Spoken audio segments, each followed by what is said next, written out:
आपको याद होगा कुछ महीने पहले ही हॉलीवुड चल रहा था। एंड अब जरा ये देखना, उसके कुछ ही दिनों पहले नवंबर 6 को कैलिफोर्निया के किनारों पर क्या मिला था। एक 10 फीट बड़ी ऑरफिश, जो ऑरफिश कैलिफोर्निया के इतिहास में पिछले 125 सालों में सिर्फ 15 से 20 बार ही दिखी। और इसके बाद कैलिफोर्निया में 7 मैग्नीट्यूड का अर्थक्वेक आधमका। 2017 में फिलीपींस में भी ऑरफिश की साइटिंग्स हुई थी, जिसके कुछ ही समय बाद जुलाई 2017 में एक 6.6 मैग्नीट्यूड का अर्थक्वेक वहां पर हिट किया। ये है एंग्लरफिश, जिसे ब्लैक सी डेविल भी कहा जाता है। ये 10,000 फीट समुद्र की गहराइयों में पाई जाती है। इसे कुछ डाइवर्स ने सी लेवल पर ऑलमोस्ट मरी हुई हालत में तैरते हुए देखा।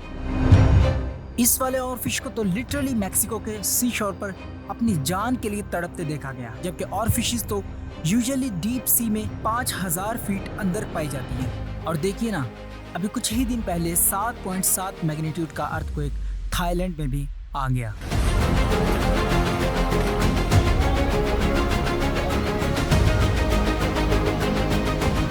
क्योंकि according to Japanese traditions the oarfish lives in the deep sea and comes to the surface before an earthquake. जी हाँ दोस्तों, जापानीज की कहानियों में यही कहा गया है कि ऑरफिश समुद्र की गहराइयों में रहती है और तब ही सरफेस पे आती है कि जब किसी आफत का खतरा हो, स्पेशली अर्थक्वेक का।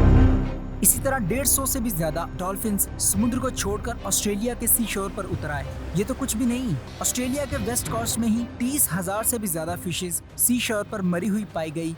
तो इंडिया के ओडिशा कोस्ट पर 7 लाख टर्टल्स एक साथ दिखाई दिए।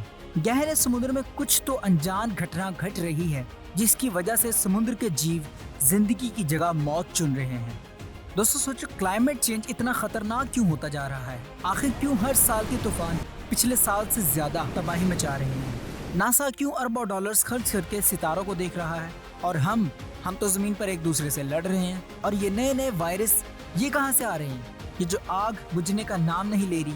और सिर्फ इतना ही नहीं, ये आर्टिफिशियल इंटेलिजेंस जो हर रोज एक्सट्रीमली इंटेलिजेंट होता जा रहा है। और उधर एलॉन मस्क क्यों इतनी तेजी से मार्स प्लान को अंजाम दे रहे हैं? क्यों ये सिस्टम क्यों इतनी तेजी से चेंज हो रहा है? गाइस, क्या लगता है जमीन का अंत आ रहा है? क्लाइमेट चेंज से ओशंस बदल रहे हैं, डीप सी की फिशेस ऊपर आ रही हैं। एलॉन मस्क बोल रहे हैं ह्यूमैनिटी को मार्स पर शिफ्ट करना होगा। एआई हर चीज को टेक ओवर कर रहा है और वर्ल्ड वॉर 3 का खतरा भी नजर आ रहा है। 2025 में लॉस एंजलिस में लगी आग, ये नए नए वायरसेस का जन्म, ये सब क्या हो रहा है? क्या ये साइंस का कोई चैप्टर है या फिर वो आखिरी सवाल जो हर इंसान को कभी ना कभी सोचने पर मजबूर करता है? क्या ये सब उसका इशारा है?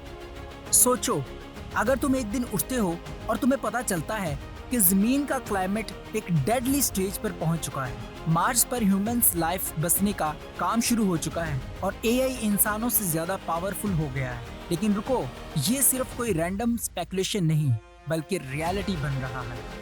क्या आपने कभी सोचा, ये जो अलग अलग हेडलाइंस हम देखते हैं, is this just a coincidence? Have you ever thought that the earth we live on will it always remain like this? कि हम जिस जमीन पर रहते हैं, क्या वो हमेशा ऐसी ही रहेगी? गाइस, कभी सोच के तो देखो, क्या आखिर मस्क को ऐसी क्या पड़ी कि वो मार्स पर इंसानों को बसाना चाहते हैं? शायद इसलिए क्योंकि इस्लामिक रिलीजन में कयामत यानी the day of judgment confirm है। तो इसका मतलब एलॉन मस्क गॉड से मुकाबला करना चाहते हैं? क्योंकि इंसान ने अंतरिक्ष की दहलीज पर कदम तो रख दिया है, सितारों को नाम तो दे दिए हैं, बट क्या इंसान को इस लिमिटलेस कायनात की गहराइयों का मुकम्मल इल्म हासिल हो गया? चलिए सब समझते हैं आज के इस इंफॉर्मेटिव वीडियो में।